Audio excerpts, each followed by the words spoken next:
आहत रहते थे और हमेशा अक्सर वो कहा करते थे कि बिहार का विकास देश के विकास के लिए काफ़ी ज़रूरी है। अब जैसे उनको देखिए मौका मिला, उन्होंने इस बार भी बजट में बिहार को बहुत सारे सौगात दिए, बहुत से ऐसे काम किए जिसके दूरगामी परिणाम हमको देखने को मिलेंगे। जो जिस तरह से कैनाल प्रोजेक्ट का उन्होंने किया, जो है उसकी विस्तारीकरण की जो घोषणा की, उससे क्या कि हमारे आने वाली पीढ़ी को उसका फ़ायदा मिलेगा। आज तो मिलेगा ही, आने वाली पीढ़ी भी उनसे लाभ हुआ। हम देखिए, हम जात पात की राजनीति नहीं करते, भारतीय जनता पार्टी जात की राजनीति नहीं करते।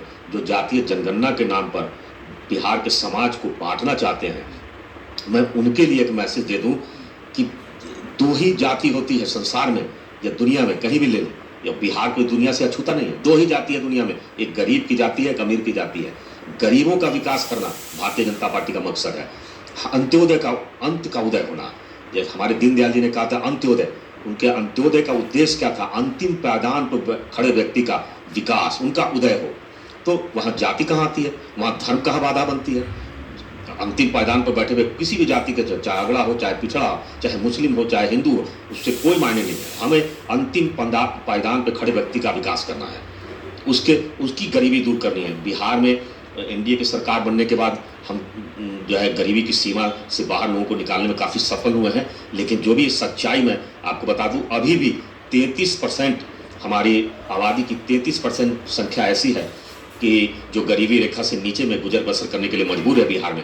और हमारी सरकार का उद्देश्य है कि इनका उत्थान कैसे हो, इनका आर्थिक प्रगति कैसे हो, इस पर सरकार का फोकस है। और जो भी विकास का लाभ इनके पास कैसे पहुंचे, इनको स्वरोजगार से कैसे जोड़ा जाए, इनकी आर्थिक उन्नति कैसे हो। शहरी क्षेत्रों में 1000 में 73 लोग बेरोजगार हैं, उनकी बेरोजगारी कैसे हो?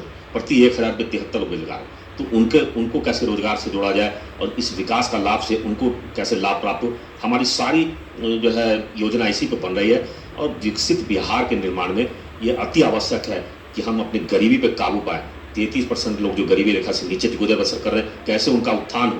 जब तक ये उत्थान नहीं होगा, हम विकसित भारत के निर्माण में और विकसित बिहार के निर्माण में अपना योगदान हम समझेंगे कि नगण्य है। इसलिए 2047 में जब विकसित भारत का निर्माण होगा, तो विकसित बिहार 2047 तक कैसे बने, उसके लिए ये सारा रोड मैप तैयार है। भारतीय जनता पार्टी और नरेंद्र मोदी के नेतृत्व में हम बिहार को 2047 तक विकसित राज्य की श्रेणी में नंबर 1 स्टेट बनाने के लिए प्रण ले चुके हैं हम लोग, और उसी पर हमारा काम चल रहा है। हम जात पात पर काम नहीं कर रहे, हम समस्त बिहारियों के लिए की उन्नति की बात करते हैं। चाहे अगड़ा हो, चाहे पिछड़ा हो, चाहे हिंदू हो या मुस्लिम हो, उससे कोई मायने नहीं रखता। सबका विकास हो, तभी सब बिहार आगे बढ़ेगा।